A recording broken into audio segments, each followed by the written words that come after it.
Right breaking చూస్తున్నాం. YCP మాజీ మంత్రి జోగ్ రమేష్ పై నాన్ బెయిలబుల్ కేసు నమోదైంది. ఎన్టీఆర్ జిల్లాలోని ఇబ్రహీంపట్నం పోలీస్ స్టేషన్లో ఎస్ఐ రవివర్మ ఫిర్యాదు మేరకు ఈ కేసు నమోదు చేశారు. ఇక మాజీ సీఎం వైసీపీ అధినేత జగన్మోహన్ రెడ్డి ఇటీవల ఇబ్రహీంపట్నంలో పర్యటించిన సందర్భంగా జోగ్ రమేష్ ఆధ్వర్యంలో వైసీపీ నేతలు బైక్ ర్యాలీలు భారీ జన సమీకరణ చేపట్టారు. ఈ కార్యక్రమాల వల్ల పబ్లిక్ న్యూసెన్స్కు కారణమయ్యారని, పోలీసులు విధులకు ఆటంకం కలిగించారని ఫిర్యాదులో పేర్కొన్నారు.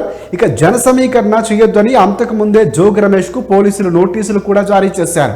అయినప్పటికీ పోలీసులు సూచనలు బేఖాతరు చేస్తూ మాజీ మంత్రి వ్యవహరించారంటూ కూడా ఎస్ఐ రవివర్మ ఫిర్యాదులో పేర్కొన్నారు.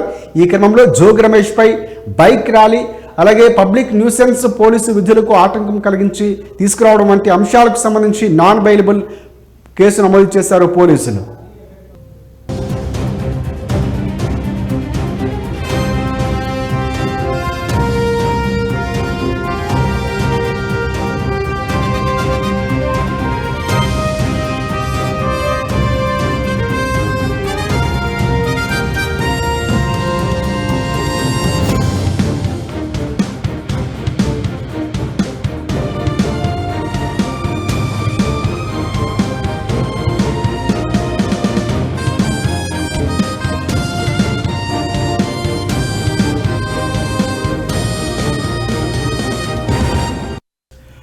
రైట్ వైసీపీ మాజీ మంత్రి జోగ్ రమేష్ పై నాన్ బెయిలబుల్ కేసు నమోదైంది.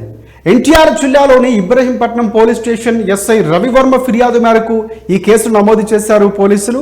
మాజీ సీఎం వైసీపీ అధినేత వైఎస్ జగన్మోహన్ రెడ్డి ఇటీవల ఇబ్రహీంపట్నంలో పర్యటించిన సందర్భంగా జోగ్ రమేష్ ఆధ్వర్యంలో వైసీపీ నేతలు బైక్ ర్యాలీ, భారీ జన సమీకరణను చేపట్టారు.